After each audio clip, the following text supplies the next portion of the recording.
Ang kwentong ito ay hango sa totoong buhay. Karanasan ito ni Burgo. Taong 1948, Iloilo.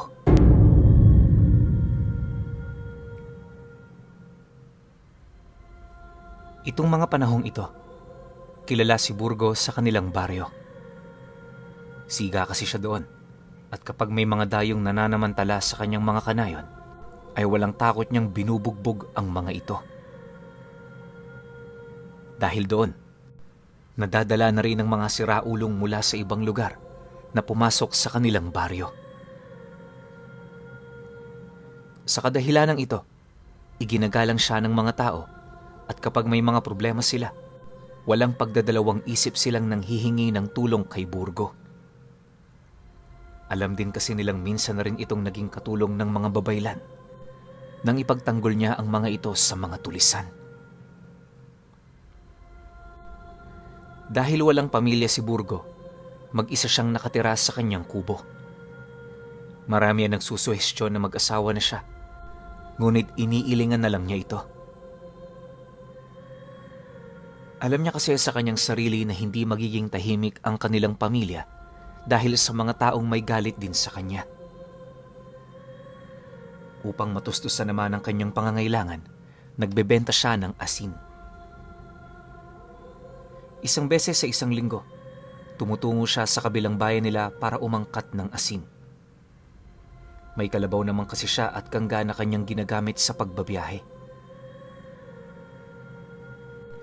Sa mga panahong ito kasi, bibihira pa ang sasakyan sa kanilang lugar.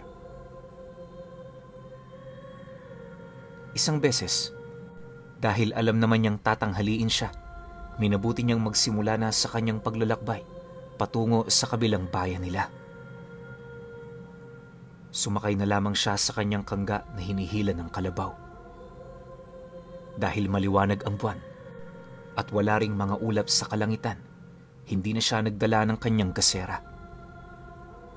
Ang tanging dala niyang armas kung sakali ay ang kanyang itak na siya ring ginagamit niya sa kanyang mga gawaing bukid.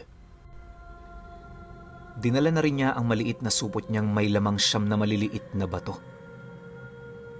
Ang supot na naglalaman ng maliliit na bato ay nagmula pa sa mga babaylan na nakatira sa isang sagradong bundok at sinasabing kayang magprotekta sa kanya sa oras ng pangangailangan. May sasabihin lamang siyang katagana, ligbuk, at kusanang magkakabisa ang mga bato. Tinawag nila itong mga hangaway dahil para silang mga sinaunang mandirigma. Maging si Burgo ay hindi alam kung ano ang mangyayari kapag itatapon niya ang mga bato at wiwikain niya ang mga lihim na kataga, pero buo ang kanyang tiwala roon. Alam niyang hindi siya bibiguin ng mga babaylan na nagbigay nun sa kanya. Ramdam niyang inaantok pa siya, ngunit kailangan niyang bumiyahe na para makabalik agad siya bago mag-alas 9 bukas. Bahala na. Kung saan man ako abuti ng antok, hihinto na muna ako at matutulog. Saad niya sa kanyang sarili habang ikinakarga ang isang buwig na saging na siyang maging pamalit niya para sa asin. Nagdala na rin siya ng pera dahil alam niyang kulang ang isang buwig ng saging para sa isang sakong asin. Nang maihanda na niya ang kanyang kalabaw at kangga, minabuti niyang umalis sa kanilang baryo at sinimula na ang kanyang paglalakbay papunta sa kabilang bayan. Nasa kalagitnaan na siya ng kanyang paglalakbay nang mapansin niyang parang may sumusunod sa kanya. Sa kadahilanang ito, napagpasyahan niyang magpalinga-linga sa paligid. Nangamba na rin kasi siyang baka may mga taong lihim na nagagalit sa kanya at binabalak siyang tambangan. Subalit kahit makailang beses na siyang nagpalinga-linga sa paligid, wala pa rin naman siyang napansing tao na gumagalaw. Dahil dito, naisip niyang baka mga hayop lang yon na lumalabas dahil maliwanag ang paligid. Pinakiramdaman niya rin ang kanyang kalabaw Subalit wala namang kakaibang ikinikilos ito. Nagpatuloy na lamang siya sa kanyang pagbabiyahe hanggang sa makarating siya sa kabilang bayan nila. Bale, pagkatapos pa ng naturang lugar na yon ang bayan kung saan siya bibili ng asin. Ninaisa ng tumigil ni Burgo at magpahinga, subalit gano'n na lamang ang kanyang gulat nang nagwala ang kanyang alagang kalabaw. Sinubukan niya itong pakalmahin pero nanatili itong tumatakbo ng matulin. Dahil dito, minabuti na lamang niyang hayaan ang kanyang alaga at ibalanse na lamang ang kanyang katawan. Subalit habang nasa ganoong sitwasyon siya, may napansin siyang anino mula sa itaas na tila sumasabay sa kanya. Sa halip na magpahalatang alam niya ito, minabuti niyang baliwalain na muna yon. Subalit nang makarating siya sa unang baryo ng bayan na nais niyang tunguhin, doon na siya nagpasyang magpalinga-linga sa paligid. Habang nasa ganoong sitwasyon, napamura siya nang makita ang dambuhalang ibon na animoy sumusunod sa kanya. Sa kadahilanang ito ay sinubukan niyang patigilin ang kanyang kalabaw. Subalit bago pa man tumigil ang kanyang alaga, may napansin na siya sa unahan ng mga nilalang na may mga nagbabagang mata. Alam kaagad ni Burgo na aswang ang mga yon, kaya minabuti niyang saglit na bumaba sa kanyang kangga. Pagkababa niya ay pinagmasdan niya ang buong paligid at naghanap siya ng posibleng madaraanan. Ngunit dahil puro mga puno ang nasa gilid ng dinadaanan niya, nagduda siyang baka maligaw siya kung papasok siya roon. Dahil dito, minabuti niyang kaharapin ang mga nilalang na yon, kahit pa na hindi niya alam kung ano ang kanilang gagawin. Anong kailangan niyo sa akin? Padarin niyo ako dahil nagmamadali ako. Sambit niya sabay titig sa mga aswang na nakaharang sa kanyang daan. Napatingala na rin siya upang tingnan kung naroroon pa rin ang dambuhalang ibon na nakasunod sa kanya. Subalit napailing na lamang si Burgo noong mga panahong yon sa kadahilanang wala na ito roon. Hindi sumagot sa kanya ang mga aswang at sa halip ay napaangil lamang sila at naghanda ng kanilang sarili upang umatake. Hindi alam ni Burgo kung ano ang dahilan ng pagharang nila sa kanya, subalit wala siyang ibang naisip na paraan upang maipagpatuloy niya ang kanyang biyahe papunta sa lugar na kanyang pupuntahan. Subukan niyo lamang na harangan ako dahil hindi ako magdadalawang isip na igawad sa inyong kamatayan. Pagkatapos niyang magwika ng mga katagang yon, sabay-sabay na sumugod sa kanya ang mga aswang. Dahil alam niyang alanganin ang kanyang sitwasyon, minabuti niyang kunin ang supot na naglalaman ng mga bato. Pagkatapos niyang makuha yon, ay nag-usal siya ng iilang katagang ligbok, tsaka niya ito inihagis sa lupa. Maging ang mga aswang noon ay natigilan, at sa hindi nila inaasahan bigla ang nag-anyong tao ang mga maliliit na bato na inihagis ni Burgo. Maging si Burgo ay napatulala na rin, gawa ng yon ang unang beses niyang makita ang ganoong pangyayari. Ang mga mandirigmang nasa harapan niya ay nakasuot ng bahag at may mga hawak na sibat. Dahil papasugod na sa kanya ang mga aswang, ay inutusan ni Burgo ang siyam na nasa harapan niya. Agad namang napalingon sa kanya ang mga ito tsaka tumango. Napatras na lamang si Burgo at minabuting sumakay ulit sa kanyang kangga habang pinagmamasdan ang mga aswang na yon at ang mga hangaway mula sa batong kanyang inihagis. Naging madugo ang labanang yon at kahit na mabibilis at malalakas ang mga aswang, ay nagagawa silang tapatan ng mga mandirigmang tagaprotekta ni Burgo. Subalit dahil balot ng sinaunang mistisismo ang mga mandirigmang kumalaban sa mga aswang, naging madali para sa kanila ang talunin ang naturang mga nilalang. Sa maikling panahon ng kanilang pagtatagisan ng lakas at bilis, tuluyang nagapi ang mga aswang. Lahat ng mga aswang ay humandusay sa lupa, duguan at wala ng mga buhay. Nung mga panahong yon ay bumaba na sa kanyang kangga si Burgo at pagkatapos ay muli siyang umusal ng dasal. Matapos niyang gawin ito, muling bumalik ang mga mandirigmang yon sa pagiging bato. Isa-isa niyang pinulot ang mga ito, pagkatapos ay muling ibinalik sa kanyang supot. Minabuti niyang ilagay sa gilid ng daanan ng katawan ng mga aswang na yon. Subalit bago iwan ni Burgo ang mga yon, pinugutan niya ang mga ito ng ulo. Matapos niyang gawin yon, nagpasya si Burgo na magpatuloy sa kanyang paglalakbay. Ilang beses pa siyang nagpalinga-linga pero wala na siyang naramdamang kakaiba sa paligid. Dahil dito ay kampante siya na wala ng aswang nahaharang sa kanya. Naisipan ni Burgo na baka nagkataon lamang na siya ang dadaan, kaya siya ang hinarang ng mga yon. Mabuti na lang at dala ko ang supot na ibinigay ng mga babaylan sa akin. Kung hindi, baka kinarni na ako ng mga yon. Saad niya sa kanyang sarili. Nang makarating na siya sa baryo kung saan siya bibili ng asin, doon na niya minabuting umidlip. Ayaw din kasi niyang maging distorbo sa mga tao roon. Bago tuluyang sumikat ang araw, nagising si Burgo at minabuti ng dumiretso sa bahay ng nagtitinda ng asin. Minabuti niyang abangan na lamang ang pagising nito nang sa gayoy makabili siya kaagad at hindi rin masayang ang kanyang oras. Pagkaraan ng halos 30 minuto, nagising na rin ang tagagawa ng asin, kaya bumili na si Burgo roon.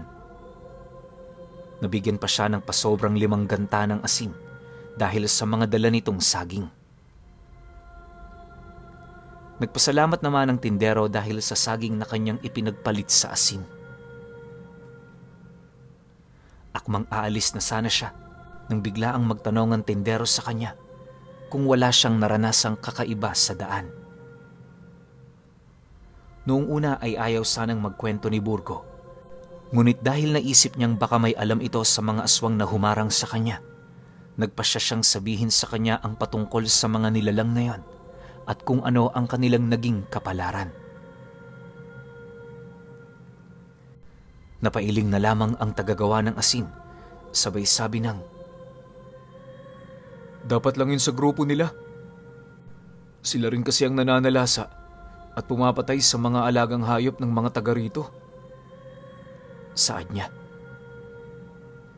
Napaisip si Burgo ng mga panahong yon na marahil ang kanyang alaga talaga ang sadya ng mga aswang na yon. Dahil dito, kahit papaano ay nawala na rin ang pangamba niyang baka paghihigantihan siya ng iba pang kagrupo nito.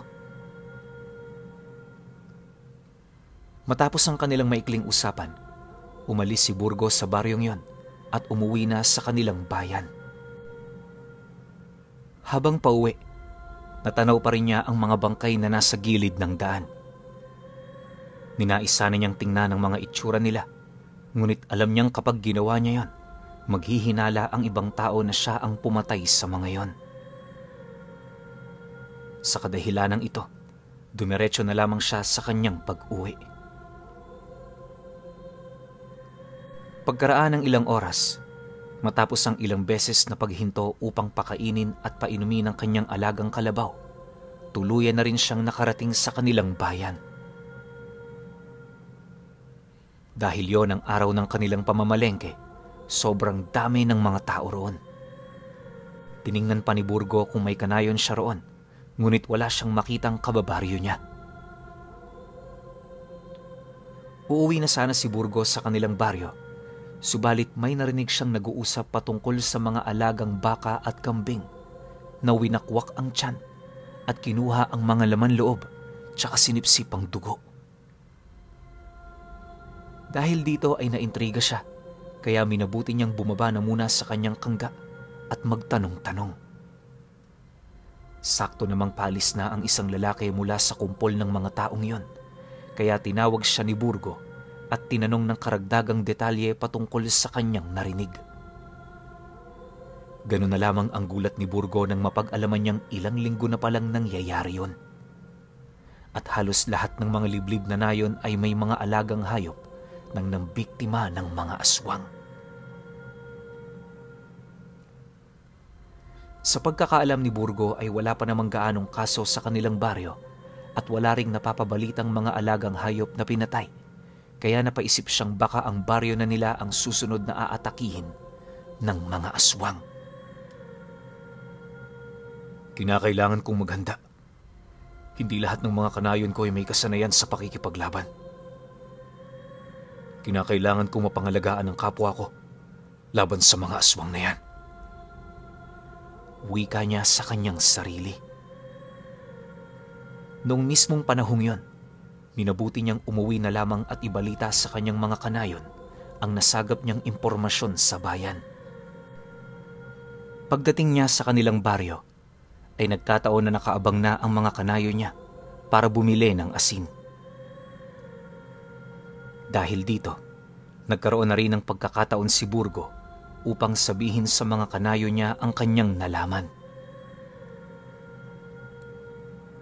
Agad namang nataranta ang mga tao at halos lahat sa kanila ay ninais na panandali ang umalis sa kanilang baryo.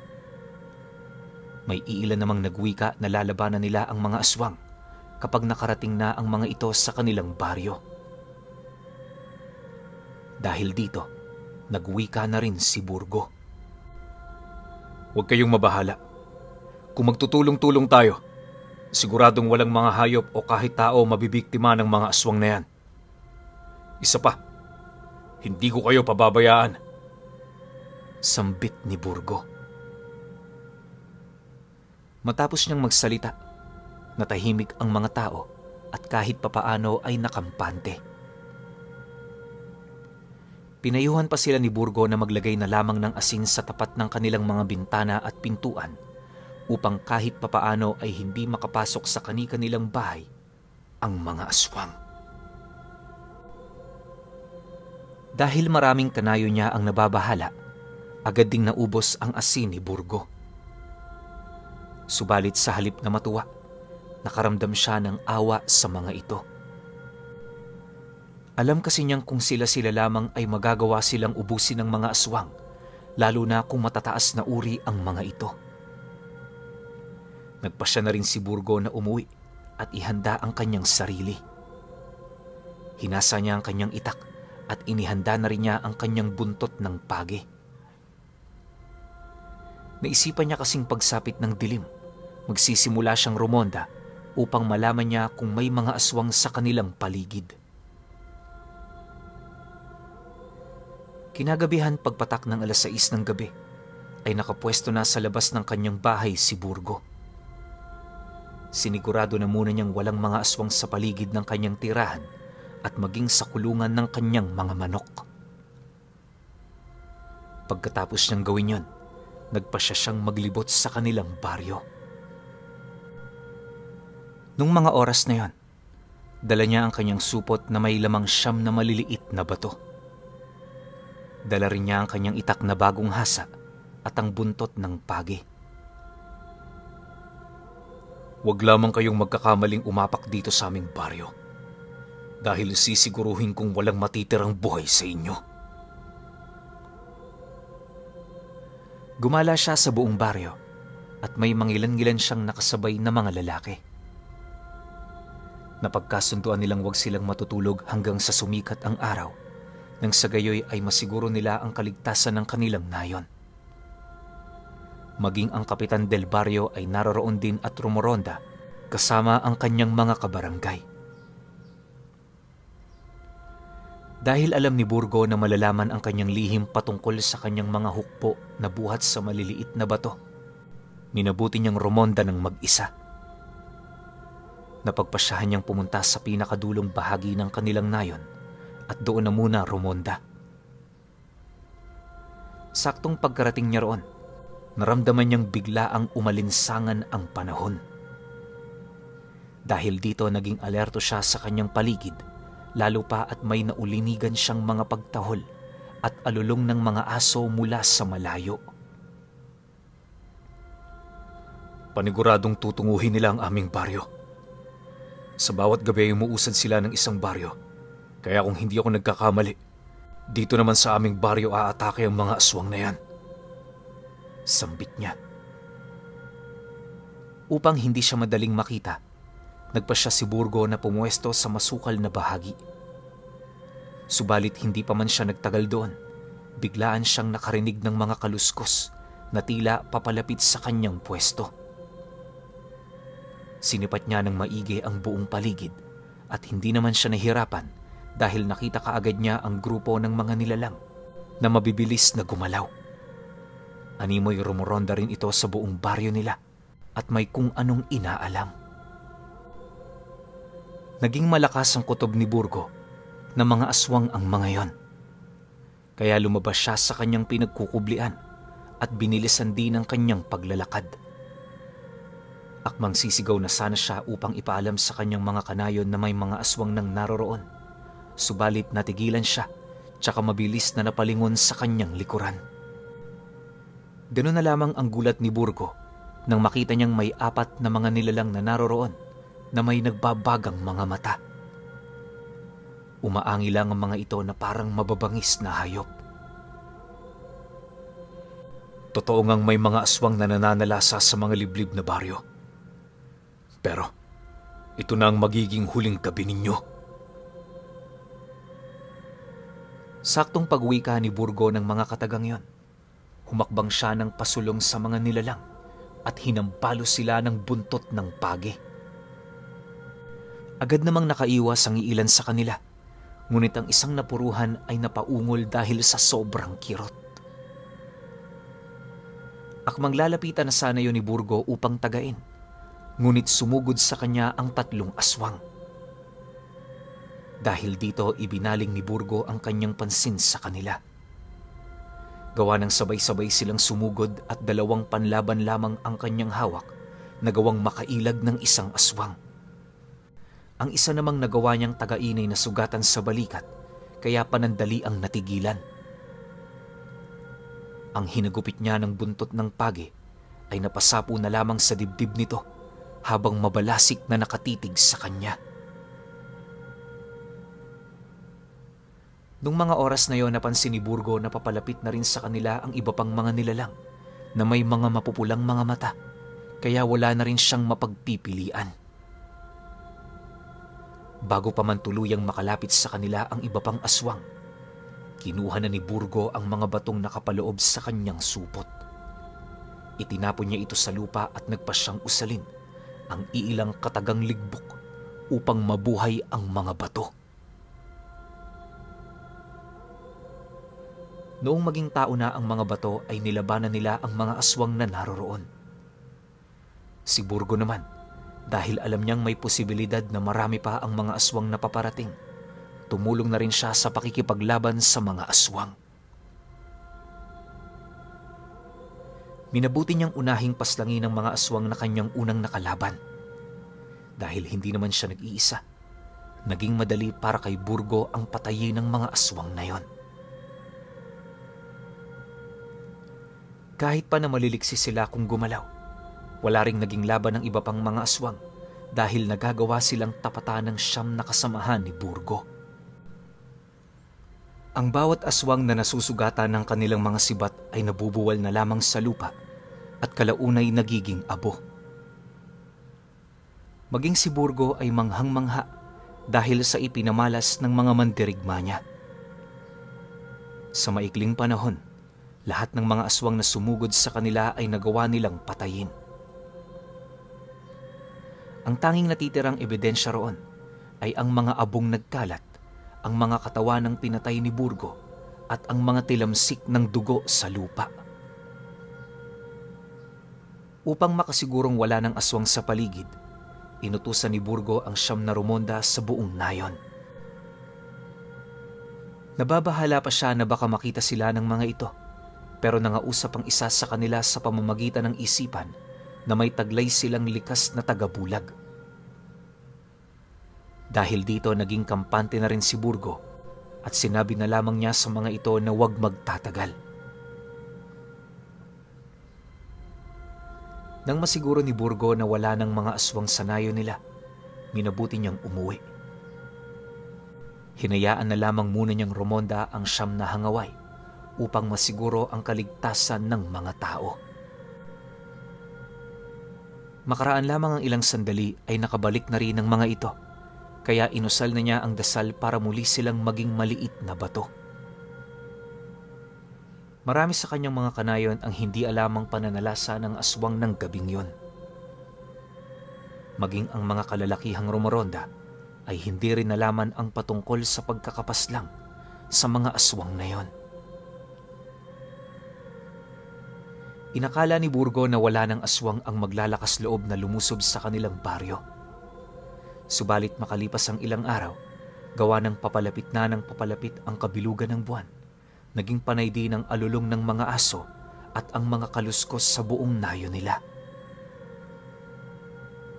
Wala namang nakikita ang mga tao, subalit malakas ang kutob ni Burgo na aswang ang mga yon. Sigurado akong nalaman ng mga aswang kung ano nangyari sa kanilang mga kasama. Kaya ngayon nais nilang gumante. Saad niya sa kanyang sarili.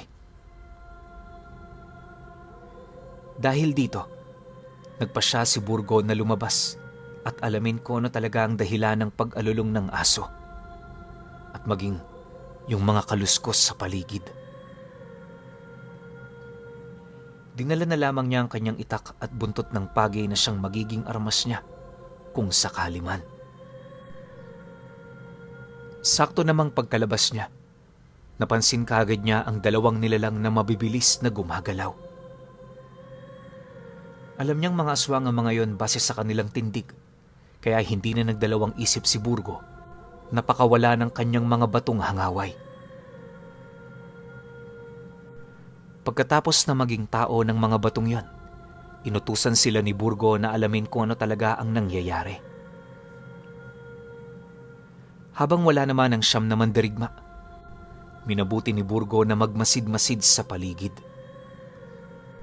Alam niya kasing siya ang pupuntiryahin ng mga aswang kung talagang alam nila ang nangyari sa kanilang mga kasamahan. Makalipas ang higit 10 minuto, ay hindi pa rin nakakabalik ang 9 na hangaway ni Burgo. Pinakiramdaman niya rin ang paligid. Subalit, hindi naman niya matansya kung saan na sila nagpunta. Naglakad-lakad na rin siya noon upang kahit papaano ay magkaroon rin siya ng ideya kung nasaan na ang mga aswang. Nasa kalagitnaan siya ng kanyang paglalakad nang harangan siya ng isang mabalahibong nilalang. Nakangisi ito at naglalaway. Mahaba ang puting buhok nito at butot balat na. Sino nagbigay ng karapatan sa mga kagaya ninyo? Naguluhin ang tahimik naming baryo. Patanong na sigaw niya. Sa halip na sumagot, ay umangil ang aswang. Sumugod agad ito kay Burgo, kaya sinalubong niya ito ng paghagupit ng buntot ng pagi, subalit gano'n na lamang ang gulat ni Burgo nang baliwala lamang sa naturang aswang ang kanyang ginawa. Muli pa sana niyang uulitin ito, ngunit nang akmang lalatiguhin niya ulit ang aswang, ay nagawa nitong agawin ang buntot ng pagi. Mabilis din niyang lumapit kay Burgo at sinakal siya nito gamit ang isang kamay. Pilit namang nagpumiglas si Burgo. Sinubukan niyang hugutin ang kanyang itak, subalit napansin kaagad ito ng aswang. Dahil dito nagawa nitong mapigilan ang kamay ni Burgo. Ganun na lamang ang gulat ni Burgo nang sa hindi niya inaasahan, ibinalibag siya ng aswang. Hindi siya nakapaghanda kaya hindi niya naibalanse ang kanyang katawan. Napahandusay siya sa lupa at nabitawan niya ang kanyang itak tsaka buntot ng pagi. Alam ni Burgo na sa mga oras na yon, Dehado na siya sa aswang na yon. Subalit sinubukan pa rin niya ang tumayo. Saktong pagkatayo ni Burgo, biglaan siyang sinugod ng aswang at sinuntok sa tiyan. Dahil sa lakas ng aswang, tumilapon si Burgo at halos mawalan siya ng malay. Subalit bago pa man siya mawala ng ulirat, sinubukan niyang tawagin ng 9 na mga mandirigma sa pamamagitan ng kanyang isipan. Noon din, dumating ang 9 na hangaway at kinalaban nila ang aswang na nakaharap ni Burgo. Gawa ng nandilimang paningin ni Burgo, hindi niya nalaman kung ano ang sumunod na nangyari. Nagising na lamang siya nang saktong makarinig siya ng malakas na pag-ungol. Agad niyang iginala ang kanyang paningin sa paligid at nakita niyang pinaliligiran na ng 9 na hangaway ang aswang. Ang bawat isa sa kanila ay nakahawak sa kanilang sibat na nakatarak sa katawan ng aswang. Nung mga panahong yon, sinusubukan pa ng aswang ang lumaban, subalit kahit na anong gawin niya, hindi ito makawala sa 9 na hangaway. Nang makita naman ng aswang na bumalik na ang ulirat ni Burgo, mas lalo itong nagpumilit na makapiglas. Ngunit dahil sa kanyang ginawa, lalo pang dumiin ang dulo ng sibat sa kanyang katawan. Isang malakas na pag-ungol na lamang ang ginawa ng aswang at saktong pagkahugot ng 9 na mandirigma ng kanilang sibat, bumulwak ang dugo ng naturang aswang. Bumagsak ito sa lupa at saktong pagkalapat ng kanyang katawan ng isayang naturang aswang at napaungol hanggang sa masunog ito. Makaraan lamang ang ilang sandali, tuluyang naging abo ang naturang nilalang. Bumangon na lamang si Burgo at saka nilapitan ang 9 na mandirigma. Napatitig naman agad sa kanya ang mga yon at napatango. Dahil wala ng mga aswang sa kanilang nayon at nagawa na nilang paslangin ang ikalawang grupo ng aswang na nakarating doon, naging kampante na si Burgo. Minabuti niyang usali ng mga kataga upang muling maging bato ang 9 na hangaway. Matapos niyang magwika, bigla ang naging bato nga ang mga mandirigmang yon. Minabuti niyang ibalik ang mga yon sa supot at umuwi na lamang sa kanyang bahay.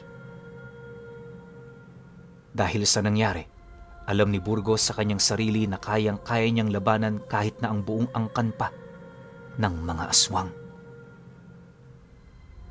Minabuti na lamang ni Burgo na itago ang supot na may lamang 9 na maliliit na bato.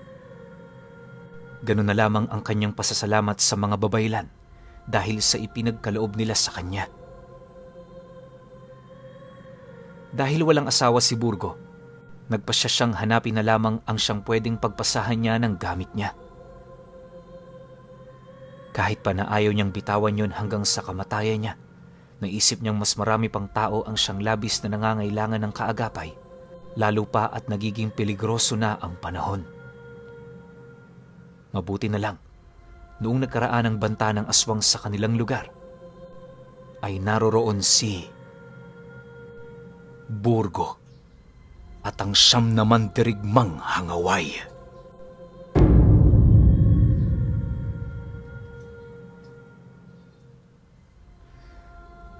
Okay, opinion ko sa kwento. Ang ganda nito kung naging series to. Diba, isipin ninyo, meron siyang mga maliliit na bato na nakalagay sa supot. Tapos, every time na ihagis niya yun sa lupa, tas may mga babanggitin siyang engkantasyon, nagiging mandirigma yung mga yon. Ang pinakamalaking question mark ko lang rito, ano ang limitasyon ng mga mandirigmang yon? Anong klase ng aswang ang kaya nilang kalabanin? Yung pinakasukdulan ng kanilang kakayahan. Di ba kung tutuusin, wala yatang nakaharap tong si Burgo na gabunan eh. Paano kung meron? Paano kung may maranhig, amalanhig? Di ba hindi natin masasabi, ang daming malalakas na aswang. Kaya-kayang pataubin yun ng 9 na mandirigma. Diba? Tapos parang ang lumalabas dito, elemento na itong binigay ng mga babaylan kay Burgo, obvious naman, elemento ng bato tsaka lupa. ang kukunat nito tapos ang lalakas.